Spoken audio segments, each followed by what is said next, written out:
Poubelles, dépôt d'ordures. Jean-Michel Dissaquet en a déjà l'habitude. Spécialiste de la pictosculpture, l'artiste camerounais arpente chaque jour les rues de la ville de Yaoundé, la capitale politique du Cameroun. Il collecte différents matériaux recyclables pour en faire des objets d'art. Vous allez voir ce morceau d'ardoise qui a été utilisé par un enfant et qu'on a jeté, et moi j'ai récupéré ça. Vous allez voir par exemple cet élément électronique, il y a tout un code ici que j'aimerais vraiment comprendre. Ça, j'ai récupéré ça à l'intérieur d'un clavier d'ordinateur jeté là. Vous allez remarquer qu'ici là j'ai eu de l'aluminium, c'est avec ça qu'on recouvre les toitures des maisons ici.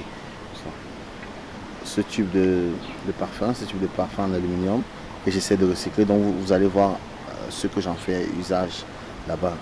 Donc c'est un peu ça. Et l'objectif, et cette télécommande là par exemple, l'objectif étant celui de faire dialoguer la nature et la technologie. Le bois est également un atout incontournable dans la fabrication de ses œuvres. Jean-Michel affectionne particulièrement du bois mort et des lianes dont il se procure dans les villages touchés par la déforestation.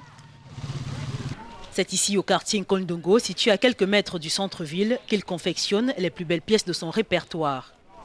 Mélange de peinture et de sculpture, les œuvres de Jean-Michel ouvrent la voie à de nouvelles formes sculpturales. Ses œuvres forcent l'admiration, même des critiques. Il a envie de rappeler à tout un chacun qu'il faut revoir tout ce que nous appelons déchets. Il va récupérer ce dont d'aucuns ont trouvé inutile pour les remettre en vie et faire de ça des toiles. Et qui ces toiles interpellent sur une démarche écologique. Donc vraiment, ça pourrait s'appeler une palabre écologique. Ça veut dire qu'il remet en question le rejet de ce qui pourrait être encore utile pour une société telle que la nôtre. Je travaille avec les matériaux recyclés et je vous ai bien dit que ces matériaux-là me permettent d'avoir la couleur exacte de la société dans laquelle je suis inscrit. Et je ne veux pas aussi éloigner l'art de la basse classe.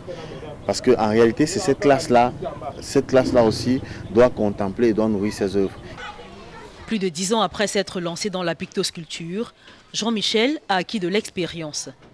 Et aujourd'hui, le lauréat de plusieurs concours d'art contemporain présente ses œuvres principalement sur le continent, notamment en marge des 8e Jeux de la francophonie à Abidjan, en Côte d'Ivoire.